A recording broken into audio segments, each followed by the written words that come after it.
Hi everyone, നമ്മളിപ്പോൾ discuss ചെയ്യാൻ പോകുന്നത് അവോദയുടെ ഇൻ്റർനാഷണൽ പേയ്മെൻറ്റിനെ കുറിച്ചാണ്. നമുക്ക് credit card, debit card through ഒക്കെ നമുക്ക് പേയ്മെൻറ്റ് ചെയ്യാൻ പറ്റും.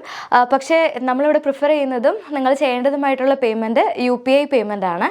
ഓക്കെ, സോ നമുക്കത് എങ്ങനെ ചെയ്യുന്നതെന്ന് നോക്കാം. ആദ്യം അവോദയുടെ ഹോം പേജ് എടുക്കുക. ദെൻ താഴത്തേക്ക് സ്ക്രോൾ ചെയ്യുക. കുറച്ചധികം സ്ക്രോൾ ചെയ്യാനുണ്ട്. സോ സ്ക്രോൾ ചെയ്ത് ബോട്ടമിൽ എത്തുമ്പം അതിൽ പേയ്മെൻറ്റ് ഡീറ്റെയിൽസ് എന്നുള്ളത് കാണിക്കും.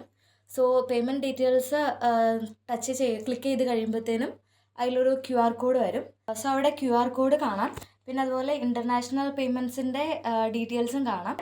അതിൽ പാർഷ്യൽ പേയ്മെൻറ്റ് അതുപോലെ ഫുൾ പേയ്മെൻറ്റും കാണിക്കുന്നുണ്ട്. അതിൽ ഏത് ഓപ്ഷനും നിങ്ങൾ സെലക്ട് ചെയ്യുന്നതെന്ന് വെച്ചാൽ അങ്ങനെ സെലക്ട് ചെയ്യാം. പാർഷ്യൽ പേയ്മെൻറ്റിൽ എമൗണ്ട്സ് കൊടുത്തിട്ടുണ്ട്. സോ ഞാനിപ്പോൾ ചെയ്യാൻ പോകുന്നത് 500ൻ്റെ ആണ്. സോ 500 ടച്ച് ചെയ്യുക. ദെൻ ഓട്ടോമാറ്റിക്കലി നമ്മുടെ എമൗണ്ട് അവിടെ കാണിക്കും. സോ അത് കഴിഞ്ഞ് താഴെ പേയ്മെൻറ്റിൻ്റെ ഓപ്ഷൻ ഉണ്ട്. പേ എന്ന് പറഞ്ഞ് ബ്ലൂ കളറിൽ കൊടുത്തിട്ടുണ്ടാവും. സോ അതിൽ ടച്ച് ചെയ്യുക.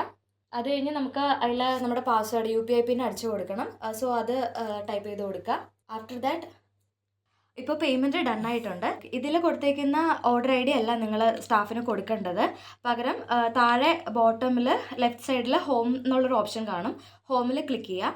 സോ അവിടെ ക്ലിക്ക് ചെയ്ത് കഴിയുമ്പം നിങ്ങളുടെ ബാലൻസ് ആൻഡ് ഹിസ്റ്ററി എന്നുള്ളൊരു ഓപ്ഷൻ കാണും. അതിൽ ക്ലിക്ക് ചെയ്യുക. സോ നിങ്ങൾ ചെയ്ത പേയ്മെൻറ്റ് അവിടെ കാണാൻ പറ്റും. സോ ആ പേയ്മെൻറ്റിൽ ക്ലിക്ക് ചെയ്ത് കഴിയുമ്പം അതിനകത്ത് ഒരു ട്രാൻസാക്ഷൻ ID കാണിക്കും. സോ ആ ID ആണ് നിങ്ങളുടെ അഡ്മിഷൻ സ്റ്റാഫിന് നിങ്ങൾ കൊടുക്കേണ്ടത്. ഓക്കെ, അല്ലെങ്കിൽ സ്ക്രീൻഷോട്ട് നിങ്ങൾ പ്രൊവൈഡ് ചെയ്യുവാണെങ്കിലും ഈ സ്ക്രീൻഷോട്ടാണ് കൊടുക്കേണ്ടത്. സോ ഇത്രയും കാര്യങ്ങളാണ് ഇപ്പോൾ ട്രാൻസാക്ഷനെ കുറിച്ചുള്ളത്.